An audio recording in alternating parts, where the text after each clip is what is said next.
आकाशवाणी मध्य प्रदेश से प्रस्तुत है प्रादेशिक समाचार।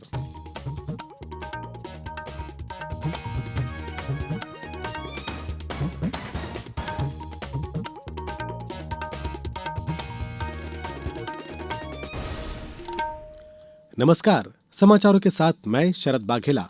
सबसे पहले इस बुलेटिन के मुख्य समाचार। प्रधानमंत्री ने भारत टेक्स 2025 में लिया हिस्सा, कहा देश की सांस्कृतिक विविधता यहाँ के वस्त्रों में झलकती है। राज्यपाल मंगूभाई पटेल 2 दिवसीय दौरे पर श्योपुर पहुंचे। पीएम जनमन योजना के लाभार्थियों से किया संवाद। नई दिल्ली रेलवे स्टेशन पर हुई भगदड़ के लिए उच्च स्तरीय समिति की जांच शुरू। और मध्य प्रदेश लोक सेवा आयोग की प्रारंभिक परीक्षा का प्रदेश के 352 केंद्रों पर हुआ आयोजन। अब समाचार विस्तार से।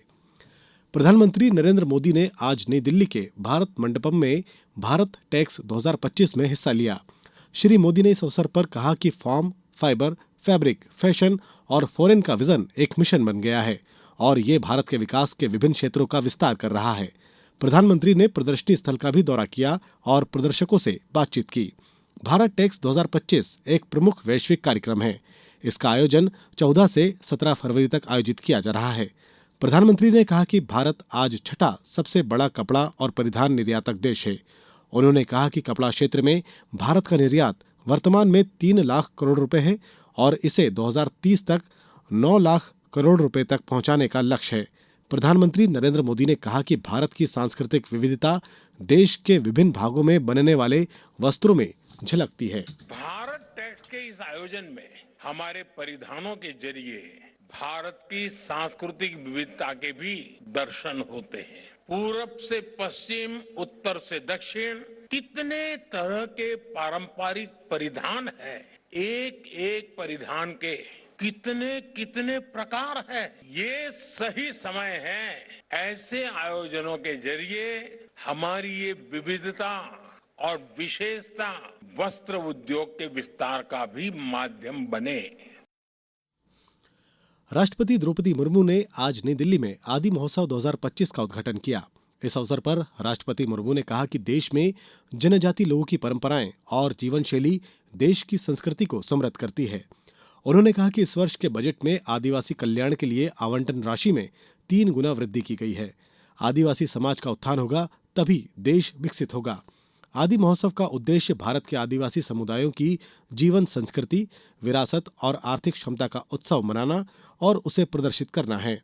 इस महोत्सव में 600 से अधिक आदिवासी कारीगर, शिल्पकार और 500 कलाकार भाग ले रहे हैं। महोत्सव में विभिन्न राज्यों और केंद्र शासित प्रदेशों के 25 आदिवासी खाद्य स्टॉल लगाए गए हैं जो वहां की खाद्य परंपराओं को प्रदर्शित कर रहे हैं।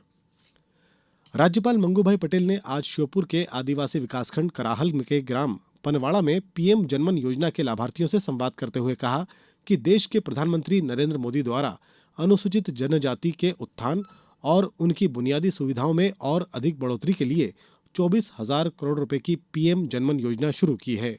राज्यपाल ने सहरिया महिला लघु वनोपज प्रोड्यूसर कंपनी वन विभाग अंतर्गत पीएम वन धन केंद्र कराहल द्वारा जड़ी बूटियों के संग्रहण कार्य पर आधारित प्रदर्शनी का भी अवलोकन किया। राज्यपाल ने पीएम आवास योजना अंतर्गत 5 हितग्राहियों को आवास की चाबी भेंट कर गृह प्रवेश कराया। राज्यपाल श्री पटेल कल ग्वालियर जिले के ग्राम झीमक में मुख्यमंत्री दुधारू पशु प्रदाय योजना के तहत हितग्राहियों को पशु आहार वितरित करेंगे और ग्राम चेत में पीएम जनमन आवासों का अवलोकन करेंगे। मुख्यमंत्री डॉक्टर मोहन यादव ने कहा कि प्रदेश की अर्थव्यवस्था को मजबूत करने और जीआईएस में जुट रहे निवेशकों को आकर्षित करने राज्य सरकार ने मध्य प्रदेश लॉजिस्टिक पॉलिसी 2025 जारी की है। पॉलिसी के नवाचारों से लॉजिस्टिक लागत में कमी लाकर आपूर्ति दक्षता को बेहतर बनाएगी। उन्होंने कहा कि पॉलिसी का उद्देश्य प्रदेश में दक्ष, विश्वसनीय और रणनीतिक रूप से स्थायी विश्व स्तरीय लॉजिस्टिक इंफ्रास्ट्रक्चर विकसित करना है, जिससे वर्ष 2030 तक लॉजिस्टिक लागत को वैश्विक मानकों के अनुरूप कम किया जा सके। इससे प्रदेश घरेलू और अंतर्राष्ट्रीय व्यवसायों के लिए आकर्षक स्थल बन सकेगा। अब समाचारों में वक्त है एक ब्रेक का।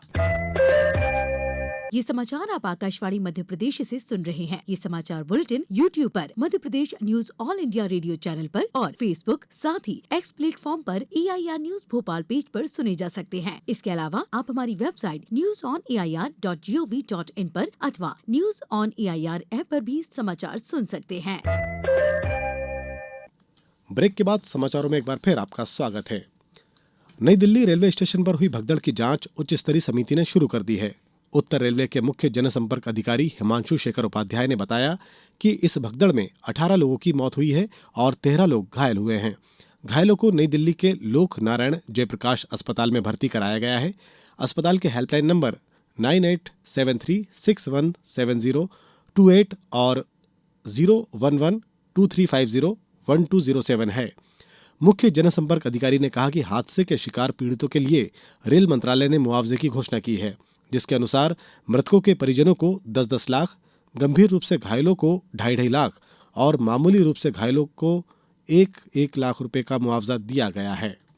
रेलवे द्वारा मृतकों के परिजनों को 10 लाख रुपए, गंभीर रूप से घायल लोगों को 2.5 लाख रुपए और मामूली रूप से घायल लोगों को 1 लाख रुपए के मुआवजे का ऐलान किया है और मुआवजा वितरित भी किया जा रहा है। और जो मृतक दूर क्षेत्रों के रहने वाले हैं उनको डेड बॉडी भेजने के लिए रेलवे का एक स्टाफ भी उनको अकम्पनी कर रहा है।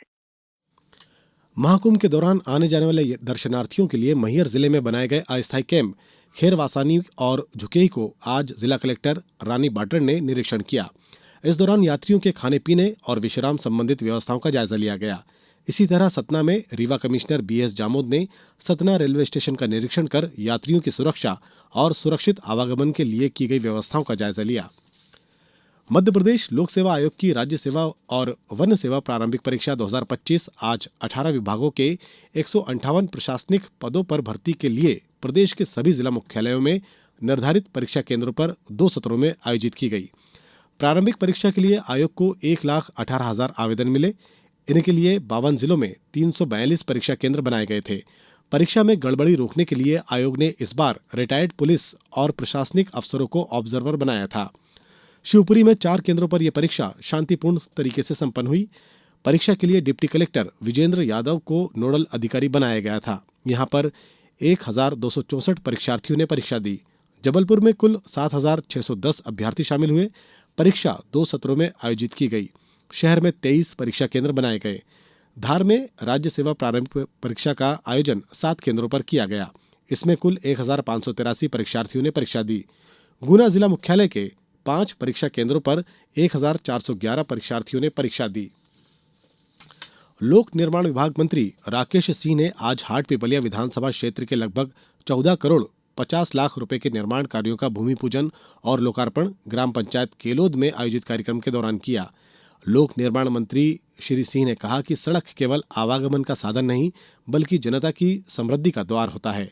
उन्होंने हाटपिपलिया विधायक मनोज चौधरी की मांग पर देवास से डबल चौकी तक 83 करोड़ की लागत से 32 किलोमीटर लंबाई की सड़क बनाने की घोषणा की। मुख्यमंत्री डॉक्टर मोहन यादव ने कहा कि भगवान श्री राम की परंपरा से जुड़ने वाले लोधा समाज ने अपने संस्कारों, परिश्रम और पराक्रम से प्रदेश के विकास में महत्वपूर्ण योगदान दिया है। मुख्यमंत्री डॉक्टर यादव ने कहा कि प्रधानमंत्री श्री मोदी की पहल पर ही देश में पिछड़ा वर्ग आयोग को संवैधानिक दर्जा प्राप्त हुआ है। अब कुछ समाचार संक्षेप में। धार में केंद्रीय बजट पर पत्रकार वार्ता का आयोजन किया गया।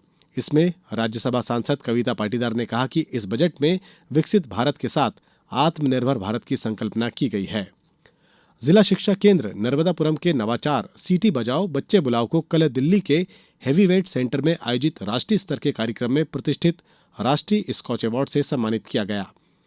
सागर जिले में पिछले 10 दिनों में जिले के 50,000 से अधिक किसान फार्मर रजिस्ट्री करा चुके हैं। समर्थन मूल्य पर फसल उपार्जन के लिए पंजीयन और प्रधानमंत्री किसान सम्मान निधि जैसी योजनाओं का लाभ प्राप्त करने के लिए भविष्य में फार्मर रजिस्ट्री की आवश्यकता को देखते हुए अब किसान खुद इस कार्य में रुचि ले रहे हैं। खंडवा जिले में किसानों को उच्च गुणवत्ता की सामग्री उपलब्ध हो सके, इसके लिए कृषि विभाग द्वारा उर्वरक, बीज, कीटनाशक के नमूने लिए जाकर विश्लेषण के लिए प्रदेश की विभिन्न प्रयोगशालाओं को भेजे गए हैं। रायसेन जिले के युवाओं को रोजगार और स्वरोजगार के अवसर उपलब्ध कराने के लिए कल जिला स्तरीय युवा संगम मेले का आयोजन किया जा रहा है।